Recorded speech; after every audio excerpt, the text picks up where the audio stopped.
A imprensa ela nasce tardiamente no Brasil por conta de fatores socioculturais. E quais são esses fatores? Primeiro, até 1808 o Brasil não era um estado.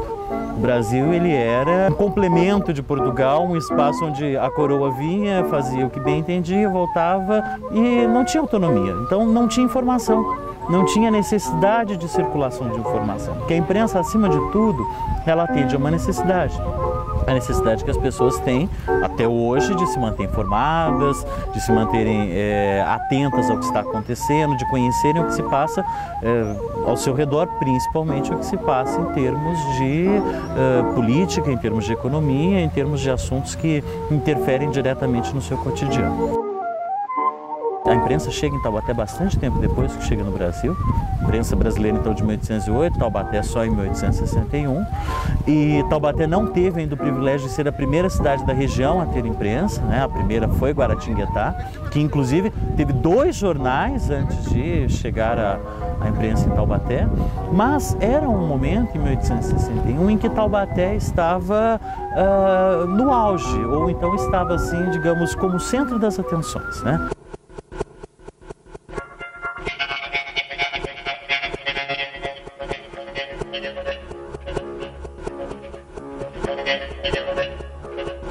O Taubatiense foi o primeiro jornal oficial, o primeiro jornal que teve periodicidade, que circulava regularmente toda semana, começou a circular numa quinta-feira, depois, posteriormente, houve um problema na tipografia, ele começou a circular aos domingos, né? Mas manteve lá uma vida até relativamente considerável para o momento que foi de 2 anos, né? Ele circulou de 1861 a 1863. Mas há uma fase inicial até começo do século XX, em que os jornais eles eram mais artesanais, a gente pode dizer assim, eles eram mais feitos por entusiastas, que acreditavam na imprensa ou que gostavam de escrever ou que de alguma maneira se interessavam pela imprensa, pela recém-chegada imprensa à região. A partir disso a gente tem, já no começo do século, o início de uma profissionalização, o início de alguns poucos mais existentes profissionais que conseguiam viver da imprensa ou que conseguiam fazer da imprensa a sua atividade principal. E a gente tem nesse momento, da primeira metade do século XX, uma série de iniciativas que mostram o poder da imprensa, né? O caso da família Guizzar eu acho que é o que mais exemplifica, né? Que mais ilustra essa questão, né? Uma família que tinha reconhecido o poder sobre vários aspectos da cidade e que aliava a esse poder a imprensa, aliava o poder da imprensa à sua capacidade, à sua vontade ou até mesmo aos seus interesses de governar, gerenciar ou, enfim, o que é que seja. E a partir da segunda metade do século XX, isso acompanhando o movimento nacional e internacional, período pós-guerra e tudo mais, então, de fato, começa uma imprensa mais profissional, próxima dos modelos que nós conhecemos hoje, tá? Então, nós temos aí o avanço da radiodifusão, nós temos o avanço dos jornais em rede, né? Sob a direção do prestimoso e inteligente cidadão Sr. Valdemar Duarte, edita-se o jornal A Voz do Vale do Paraíba, zeloso defensor dos interesses da região, o qual, como o mais antigo jornal da localidade, goza de prestígio e renome. E agora nós vivemos no início do século XXI também acompanhando, né, todo um movimento internacional em que Taubaté conta com todas as possibilidades de mídias. Então nós temos televisão, nós temos rádio, nós temos jornal, nós temos sites na internet, e inclusive pessoas trabalhando com novas tecnologias, com novas mídias, produzindo conteúdo para celular, produzindo conteúdo para iPad, enfim, né? Taubaté já inserida nesse momento, né, num cenário da imprensa desenvolvida.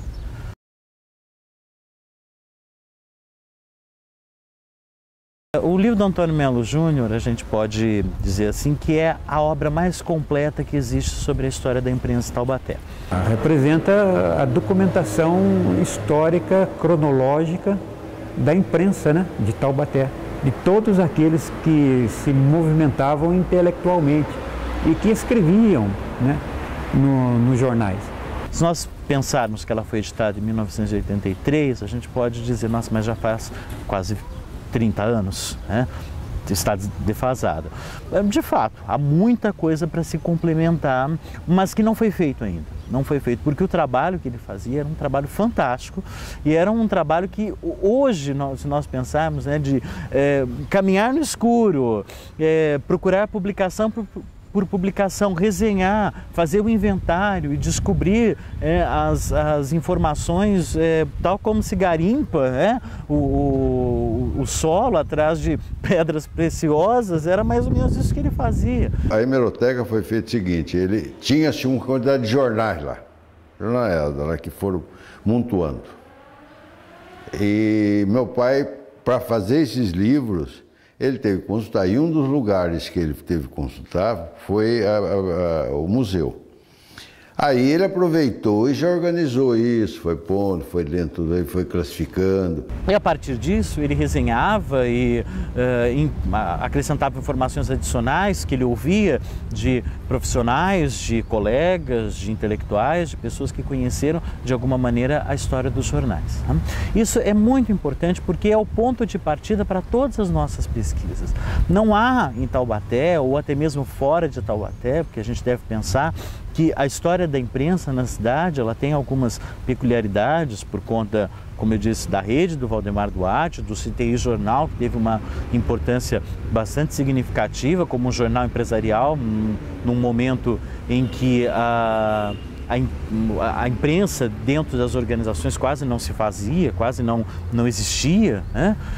Ou até mesmo da radiodifusora, né? Que teve, ou de outras emissoras de rádio que tiveram bastante importância, né? Para o desenvolvimento até das comunicações no Brasil. Por conta de tudo isso, Taubaté se tornou foco de estudos não só aqui, mas nós encontramos dissertações de mestrado, teses de doutorado que versam sobre a imprensa em Taubaté em outros cenários, né? Em São Paulo, no Rio de Janeiro, ou até mesmo fora do país, tá?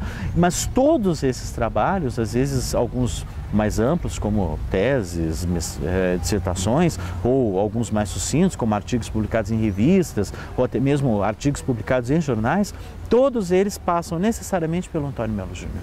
Ele não tem como pesquisar a imprensa em Taubaté sem ir à sua fonte principal, tá?